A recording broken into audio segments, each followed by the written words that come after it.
மாறன் வீரா சீரியல்ல என்ன நடக்க போகுதுன்னு பார்க்கலாம் வாங்க வீடியோக்குள்ள போகலாம். மாறன் கனிக்கு மிட்டாய் வாங்கி கொடுக்குறாங்க, அதில் பாய்சன் கலந்துருக்கு. அப்போ உடனே வீரா அவங்க மேலே கம்ப்ளைண்ட் கொடுத்துட்றாங்க. அப்போ மாறன் தான் மிட்டாய் வாங்கி கொடுத்தாருன்னு தெரிஞ்சதும் போலீஸ் இன்ஸ்பெக்டர் வந்து அவங்கள அரெஸ்ட் பண்ணி கூட்டிகிட்டு போயிடுறாங்க. இன்ஸ்பெக்டர் மாறனை திட்டுறாங்க, இதை பாருடா நீ வாங்கி கொடுத்த மிட்டாயில் தான் பாய்சன் கலந்துருக்கு, அந்த பொண்ணுக்கு ஏதாவது ஒன்றாச்சு 20 வருஷம் நீ வெளியே வர முடியாது பார்த்துக்கோன்னு சொல்லி மிரட்டிட்டு இருக்காங்க. சார் நான் வாங்கி கொடுத்ததுல எந்த தப்பும் இல்லைன்னு சொல்கிறாங்க. மாறன் இருக்கட்டும் இன்னும் கொஞ்சம் நேரத்தில் தெரிஞ்சு போயிட்டு போகுது அப்படின்னு இன்ஸ்பெக்டர் பேசிகிட்டு இருக்கும்போதே ஒருத்தர் வந்து மாறனோட ஃப்ரெண்டு, சார் அந்த மிட்டாய் வாங்கி கொடுக்கும்போது நானும் பக்கத்தில் தான் இருந்தேன், மாறனால எந்த தப்பும் கிடையாது, அந்த குழந்தையும் காப்பாற்றியாச்சு, நீங்கள் அவங்கள ஜாமீன் விடுங்கிறாங்க. அந்த மாதிரி ஆளுகளுக்கெல்லாம் இப்படி ஆளுங்க சீக்கிரமாக வந்து நிற்பீங்களே அப்படின்னு சொல்லிட்டு இன்ஸ்பெக்டர் ஜாமீனில் விட்டுறாங்க. மாறன் வெளியே வந்ததும் கனிக்கு எப்படி இருக்கோ தெரியலையேன்னு பதட்டப்படுறாங்க. இங்கே பார்த்தா கனிக்கிட்ட வீரா சொல்கிறாங்க, இதை பார் கனி, இனிமேல் யார் என்ன கொடுத்தாலும் நீ வாங்கக்கூடாது, நானோ வள்ளியம்மா கொடுத்தா மட்டும்தான் நீ வாங்கி சாப்பிடணும், ஏதாவது தேவைன்னா என்ன கேளுங்கிறாங்க. யார்கிட்டையும் நீ வாங்கி சாப்பிடக்கூடாதுன்னு சொன்னதும் கனி சரிங்கிறா. என்னோட ரவுடி ஃப்ரெண்டோ அப்படியெல்லாம் தப்பு பண்ணுறவர் கிடையாது, அவர் வாங்கி கொடுத்த மிட்டாயில எந்த தப்பும் இல்லை, இதுக்கு பின்னாடி வேற யாரோ இருக்காங்க, ஆனால் என் ரவுடி ஃப்ரெண்டு ரொம்ப நல்லவர் அப்படின்னு மனசுக்குள்ள நினைக்கிறா கனி. வள்ளிமா வெளியில போய் மாறனை பார்க்குறாங்க. மாறன் அவள் எப்படி இருக்கா அப்படின்னு கேட்கவும் அவள் நல்லாத்தான்ப்பா இருக்கா அப்படின்னு சொல்லிட்டு, சரி அவளை பார்க்கணும் போல இருக்கு, இங்கே ஃபோட்டோ இருந்தால் காட்டுறியா அப்படின்னு கேட்கவும் ஃபோட்டோவை எடுத்து காட்டுறாங்க. வள்ளிமா பார்த்ததும் மாறன் அதிர்ச்சி அடைகிறாங்க. அத்தை இதுதான் ராகுனோட பொண்ணான்னு கேட்கும்போது, ஆமாண்டா இவளை நீ பார்த்துருக்கியான்னு கேட்குறாங்க வள்ளிமா. இவ தானே என்னோட ஃப்ரெண்டு அப்படின்னு மாறன் சொல்கிறாங்க. என்னது இவ தான் உன் ஃப்ரெண்டு, அப்படி ரவுடி ஃப்ரெண்டுன்னு அவள் வந்து வீட்டில் அடிக்கடி சொல்லுவாள், அப்போ நீ தானே அது அப்படின்னு வள்ளிமா கேட்கும்போது ஆமாங்கிறாங்க மாறன். வள்ளியம்மா கண் கலங்குறாங்க. டே மாறா பாத்தியாடா, தான் ஆடாட்டும் தன் தசையாடுன்னு சொல்லுவாங்களே அந்த மாதிரி அவளுக்காக நீ வாங்கி கொடுக்கவும் உனக்காக அவள் உருகி கிடக்கிறதும் எப்படின்னு பார்த்தியா, இவதாண்டா ராகவனோட பொண்ணு, இங்கே 2 பேரும் சித்தப்ப அண்ணன் மகன்னு தெரியாமையே பழகிருக்கீங்க பாருங்கங்கிறாங்க வள்ளியம்மா. உன் மேலே கனி எவ்வளோ பாசம் வச்சிருக்கா, ஒரு நாள் தவறாமல் உன்னை பற்றி பேசாத நாளே கிடையாது தெரியுமா அப்படின்னு சொல்கிறாங்க வள்ளியம்மா. இதை கேட்டதும் மாறனும் அப்படியே கண் கலங்குறாங்க. இப்போவே அவளை பார்க்கணும் போல இருக்கு அப்படின்னு மனசுக்குள்ளே நினைக்கிறாங்க மாறன். அத்தை இப்போ அவள் எப்படி இருக்கா அப்படின்னு கேட்குறாங்க. டே நல்ல வேலைடா, கரெக்டான நேரத்தில் அவளை ஹாஸ்பிட்டல் கூட்டிகிட்டு போய் காப்பாற்றியாச்சு, ஆனால் இப்போ நல்லா தான் இருக்கா, நீ எக்காரணத்தை கொண்டு நீ தான் சித்தப்பான்னு அவகிட்ட சொல்லிடாதுடா, ஏன்னு கேட்டால் அவள் சித்தப்பாங்கிற பேரை கேட்டாவே ஒரே வெறுப்பாக இருக்கா, அவள் அவ்வளோ தூரம் மனக்கசப்போடு இருக்கிறதுனால நீ யாருங்கிறத அவகிட்ட சொல்லிடாதுன்னு கேட்குறாங்க வள்ளிமா. டே மாறா நான் சொல்கிறேன்னு தப்பாக எடுத்துக்காத, எப்பவும் போல் கணிக்கிட்ட நீ ரவுடி ஃப்ரெண்டாகவே பழகிக்கோ, நீ தான் சித்தப்பான்னு எக்காரணத்தை கூட சொல்லிடாதேடான்னு கேட்குறாங்க. அத்தை நான் சொல்ல மாட்டேன், சித்தப்பானா அவ்வளோ வெறுப்போடு இருக்காளா அப்படிங்கிறாங்க. இல்லைடா நீனு தெரிஞ்சா அவள் எப்படி எடுத்துக்குவான்னு தெரியல, ஆனால் இன்னும் கொஞ்சம் நாளைக்கு அவளுக்கு அதை பற்றி எதுவுமே தெரியாமல் இருக்கிறது அவள் உனக்கு நல்லது அவளுக்கு நல்லதுங்கிறாங்க வள்ளிமா. கனி ரவுடி ஃப்ரெண்டை பார்க்க போகலாமான்னு யோசிச்சுட்டு இருக்கும்போது அங்கே வீரா சாப்பாடு எடுத்துகிட்டு வராங்க. வந்து சாப்பிட்லாவான்னு கூப்பிட்றாங்க. அம்மா எனக்கு கொஞ்சம் பசியே இல்லையே சித்திங்கிறாங்க. இதை பாரு இன்னைக்கு ஸ்கூல் லீவுங்கிறதுனால அங்கே போகிறேன் இங்கே போகிறேன்னு எங்கேயும் போகக்கூடாது, வள்ளியம்மாவுக்கும் தெரியாமல் எங்கேயும் போகக்கூடாது, கொஞ்சமாச்சும் சாப்பிடு அப்படின்னு சொல்லி வலுக்கு டைமாக ஊட்டி விட்றாங்க. சாப்பிட்டது போதும் சித்தி, எனக்கு இதுவே போதும், வயிறு ஃபுல்லாக இருக்குதுங்கிற வீரா அங்கேருந்து கிளம்புனதுமே வீராவுக்கு தெரியாமையே கனி எட்டி எட்டி பார்த்துட்டு, நல்ல வேலை யாரும் பார்க்கல, என் ஃப்ரெண்டை போய் பார்த்துட்டு வந்துடலாம் அப்படின்ட்டு அங்கேருந்து ஒட்டமாக ஓடி வந்துட்டுருக்கா. மாறன் கனியை பார்க்கணும் போல் இருக்குன்னு சோகமாக உட்காந்துருக்காங்க. கனி வரதை மாறன் கவனிக்கவே இல்லை. அவங்க ஃப்ரெண்டு பார்த்துடுறாங்க. அண்ணே அங்கே ஆறு வர பாரு அப்படின்னு சொல்லும்போது அப்போ திரும்பி பார்க்குறாங்க. பார்த்தா கனி பாப்பா தான் மாறனை தேடி வந்துட்டுருக்கா. மாறன் பார்த்ததும் எழுந்திரிச்சு ஓடி போய் கட்டி பிடிச்சி முத்தம் கொடுக்குறாங்க. கண்ணே உனக்கு எதுவும் ஆகலையில, நான் வாங்கி கொடுத்த மிட்டாயில் தான் எதோ ஆயிடுச்சா அப்படின்னு நான் பயந்துட்டேங்கிறாங்க. ஐயோ ஃப்ரெண்ட், நீ வாங்கி கொடுத்த மிட்டாயில் எல்லாம் எதுவும் இல்லை, யார் என்ன செஞ்சாங்கன்னு தெரியல, ஆனால் திடீர்னு எனக்கு மயக்கம் வந்துருச்சு, வேறு எதுவும் இல்லை, நீ தப்பாக எடுத்துக்காதா அப்படின்னு சொல்லி கனி சமாதானம் பண்ணுற. அப்பாடா என்னை நீ நம்பினா போதும் அப்படின்னு சொல்லிட்டு இருக்காங்க மாறன். என்னோட ரவுடி ஃப்ரெண்டு ரொம்ப நல்லவர்னு எனக்கு நல்லா தெரியுமே, ரவுடி உனைய எனக்கு பார்க்கணும் போல தோணுச்சு, அதனால தான் நான் யாருக்கும் தெரியாமல் உன்னை பார்க்க ஓடி வந்துட்டேங்கிறா. இதை கேட்டதும் மாறன் கண் கலங்குறாங்க. அப்போது என் அண்ணன் பொண்ணுங்கிறதுனால தானே என் மேலே இவ்வளோ அதிக பாசம் வச்சுருக்கா, ஆனால் நான் யாருங்கிறது தெரியாமையே என் மேலே இவ்வளோ பாசம் வச்சுருக்காளே அப்படின்னு சொல்லிட்டு மறுபடியும் முத்தம் கொடுக்குறாங்க மாறன்.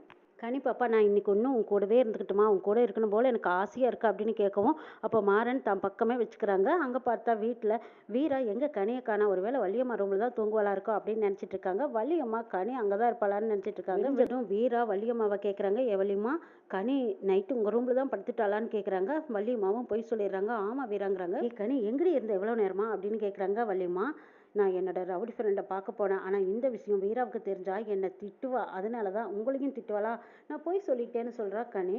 ஏண்டி ரவுடி ஃப்ரெண்டை பார்க்க போக வேண்டாம், அவன் மிட்டாய் வாங்கி கொடுத்து தானே உனக்கு இப்படியாச்சு, திரும்பவும் அவன் எதுக்கு நீ பார்க்க போனேன் அப்படின்னு வள்ளியம்மா திட்டுறாங்க. வள்ளிம்மா, வீரா வேணா என்னோட ரவுடி ஃப்ரெண்டை தப்பாக நினச்சிட்டு இருக்கலாம். ஆனால் என்னோட ரவுடி ஃப்ரெண்டு ரொம்ப ரொம்ப நல்லவர் தெரியுமா? பழகி பார்த்தீங்கன்னா தான் உங்களுக்கே தெரியும். அவனை பார்க்காம என்னால் இருக்கவே முடியல. அதனால தான் சரி போய் யாருக்கும் தெரியாமல் பார்த்துட்டு வந்துடலான்ட்டு போனேன். ஆனால் அப்படி இருந்தும் கொஞ்சம் லேட் ஆயிடுச்சு. வள்ளியம்மா, வீரா கிட்ட மட்டும் சொல்லிடாதீங்க அப்படின்னு கேட்டுக்கிறா கனி. அடியே பெரிய மனுஷி, இந்த வயசில் எப்படி சாமர்த்தியமாக போய் பேசிட்டு உன்னோட ஃப்ரெண்டை போய் பார்த்துட்டு வந்திருக்க. ஆமாம், உன் ஃப்ரெண்டு என்ன பண்ணுறான், அவங்ககிட்ட என்ன பேசுனா அப்படின்னு வள்ளியம்மா விசாரிக்கிறாங்க. என் ஃப்ரெண்டு என்னை பார்க்காம இருக்க முடியலன்னு சொன்னார். என்னை பார்த்ததும் கண் கலங்கிட்டார் தெரியுமா? எனக்கு முத்தம் கொடுத்தாரு அப்படின்னு ஆசாசியாக சொல்லிட்டு இருக்கா கனி. இதெல்லாம் கேட்டதோ அப்படியுமே வள்ளியம்மா நெஞ்சுக்குள்ள அப்படியே மனசு பெசிது. மாறன் மேலே ஒரு துளி மாறாமல் இவ்வளவு பாசம் வச்சிருக்கா அப்படின்னு கண் கலங்கி நிற்கிறாங்க வள்ளியம்மா. கொஞ்ச நேரம் கழிச்சதும் யாரும் இல்லைருந்தும் எனக்கு மறுபடியும் ஃப்ரெண்டை பார்க்கணும் போல இருக்கே அப்படின்னு நினச்சிட்டு கனி வெளியில் போய் ரவுடி ஃப்ரெண்ட் அப்படின்னு கூப்பிடும்போது அப்போ மாறன் திரும்பி பார்க்குறாங்க. கனியும் மாறனும் ஒருத்தருக்கு ஒருத்தர் சந்திக்கிற நேரத்தில் கரெக்டாக வீரா வந்துடுறாங்க. வந்ததும் கனியை பார்க்குறாங்க. பார்த்ததும் கனி பயந்து நிற்கிறா.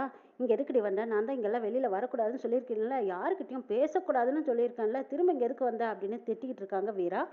போகல அப்படின்னு சொல்லி மிரட்டினதும் கனியும் சரி எதுக்கு பிரச்சனை அப்படின்ட்டு வீட்டுக்குள்ளே போயிடுறா. அதுக்கப்புறம் வீரா மாறனை பார்க்குறாங்க. என்ன நினச்சிட்டு இருக்க? உன்னால தானே இவ்வளோ பிரச்சனை, மறுபடியும் நீ திருந்தவே மாட்டியா? கையெடுத்து கும்பிட்ற, தயவு செய்து எங்கள் விஷயத்தில் நீ தலையிடாத, எங்களை திரும்பி கூட பார்க்காத. நீ பார்க்கலன்னு நாங்கள் அழுக போகிறதும் இல்லை, கேட்க போகிறதும் இல்லை, தயவு செய்து எங்கள் விஷயத்தில் தலையிட்டுறாத அப்படின்னு கெஞ்சி கேட்டு அழுகுறாங்க. உன்னால தானே அவளுக்கு உயிர் போய் திரும்பி வந்திருக்கு, திரும்பவும் ஏன் எங்களை இப்படி தொந்தரவு கொடுக்குற? என் பொண்ணை இனிமேல் நீ பார்க்காத, அவளுக்குன்னு நீ நல்லது செய்கிறதா நினச்சி எதுவும் செய்யாது. உங்ககிட்ட நாங்கள் யாரும் எதுவும் எதிர்பார்க்கலன்னு சொல்லி கெஞ்சிக்கிட்டு இருக்காங்க. கெஞ்சுறாங்கன்னு சொல்கிறத விடவே அவங்கள போட்டு திட்டுறாங்க. அப்போ மாறன் பேசாமல் அமைதியாகவே நின்று கேட்டுட்டு இருக்காங்க. வீரா திட்டிட்டு திரும்பி பார்க்காம போயிடுறாங்க. அப்போ மாறனுக்கு புரியுது, இவங்களுக்கு 2 பேர்த்துக்கும் பின்னாடி வேறு ஏதோ பிரச்சனை இருக்குது. யாரோ இவங்களை பின்தொடர்ந்து ஆபத்தை கொடுக்குறாங்க. அது யாருன்னு கண்டுபிடிக்கணும்னு நினச்சிட்டு இருக்காங்க. அப்போ மாறனோட ஃப்ரெண்டு வந்து என்னென்ன அண்ணி திட்டிட்டு போகுது, நீ பேசாமல் அமைதியாக இருக்கியா, அப்போவும் அவங்களுக்காக அனுதாபப்படுறியான்னு கேட்குறாங்க. டே, என் பொண்ணாகட்டும் பொண்டாட்டி ஆகட்டும், அவங்க 2 பேர்த்துக்கும் வேறு ஏதோ பிரச்சனை இருக்குடா. அவங்க 2 பேர்த்துக்கும் பின்னாடி வேறு ஏதோ பெரிய ஆபத்து இருக்குது. அது யார் என்ன செய்கிறாங்கன்னு நான் கண்டுபிடிக்கணுங்கிறாங்க மாறன். அவங்க 2 பேர்த்தையும் சுற்றி வேறு ஏதோ ஆபத்து இருக்குது. அந்த ஆபத்தை நான் தடுத்து நிறுத்துவேன். அவங்களுக்கு எப்போவும் நான் காவலாக இருப்பேன். அவள் திட்டினா திட்டிட்டு போகட்டும். ஆனால் அவங்க 2 பேர்த்தையும் பாதுகாக்க வேண்டிய பொறுப்பு எனக்கு இருக்குன்னு நினைக்கிறாங்க மாறன். அண்ணே, என்னண்ணே அண்ணி இந்த அளவுக்கு உன்னை திட்டிட்டு போகுது, ஆனால் நீ என்னடானா ஏதோ யோசனையிலேயே இருக்கியாங்கிறாங்க. டே, அவள் இன்னைக்கு நேரத்தா திட்டுறா, என்னை பார்க்காதுக்கு முன்னே பிடிச்சி பார்த்து கல்யாணமாகி இன்னை வரைக்கும் அவள் இப்படியே தாண்டா திட்டிகிட்டே இருப்பாள். அதுக்காகலாம் நான் அசடுற ஆள் கிடையாது. ஆனால் ஒரு நாள் இல்லாட்டியும் ஒரு நாள் உண்மை தெரியும் போது கண்டிப்பாக அவளோட மனசும் மாறி திருந்தி வருவாங்கிறாங்க. அப்படி என்னென்ன உண்மையை மறைச்சி வச்சிருக்க, அதைத்தான் நீ சொல்லிட வேண்டியதானே. அண்ணியோட மனசுக்கும் ஆறுதலாக இருக்கும், உன் கூட சேர்றதுக்கும் ஒரு வாய்ப்பு இருக்குமல்லன்னு கேட்குறாங்க ஃப்ரெண்டு. இப்போதைக்கு நான் யாருக்கிட்டையும் சொல்ல விரும்பல, எனக்குள்ளேயே இருக்கட்டும்னு சொல்லி மறைச்சிடுறாங்க மாறன். இங்கே கனி பார்த்தா திரும்பவும் மாறனை பார்க்குறக்காக என் ஃப்ரெண்டை பார்க்கணும் போல இருக்கே, என்ன செய்யலாம், இப்போ வீட்டில் எல்லாரும் இருக்காங்க, எப்படி போகிறதுன்னு யோசிச்சுட்டு இருக்கா கனி. வீராவை பார்த்ததும் முகத்தை சோகமாக வச்சுக்கிறா. என்னடி கனி, ஏன் சோகமாக இருக்க? உன்னோட ரவுடி ஃப்ரெண்டை பார்க்கணும் போல இருக்காங்கிறாங்க. அப்போ ஆமாம் ஆமாம் அப்படின்னு தலையிட்டுறா. சரி, உன்னோட ரவுடி ஃப்ரெண்டை எனக்கு காட்டுறியா அப்படின்னு வீரா கேட்கும்போது, ஐயோ இவகிட்ட காட்டுறதா? இவகிட்ட கண்டிப்பாக மாறனை காட்டினா நிச்சயமாக என்னை அடித்து போட்டுருவா. அதனால நம்ம இப்போதைக்கு சொல்லக்கூடாதுன்னு நினச்ச கனி, இல்லை அவர் வெளியூர் போகிறேன்னு சொல்லிட்டு தான் போனார், வரதுக்கு 4 நாள் ஆகும் அப்படின்னு கனி போய் சொல்லிடுறா.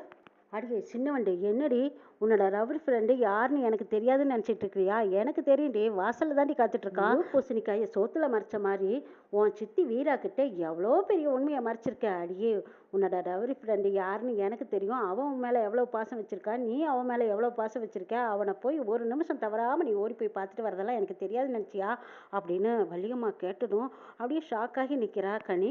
வள்ளியம்மா வீராம்மா கிட்ட மட்டும் சொல்லிடாதீங்க, தெரிஞ்சா அதுக்கப்புறம் அவங்கள போய் திட்டுவாங்க. வள்ளியம்மா, நீங்கள் சொல்லிடாதீங்கன்னு கெஞ்சிட்டு இருக்கா. ஏண்டி எனக்கு தெரியாதா? உனக்கு வேணாலும் உன் ஃப்ரெண்டை போய் பார்த்துக்குவாங்கிறாங்க வள்ளியம்மா.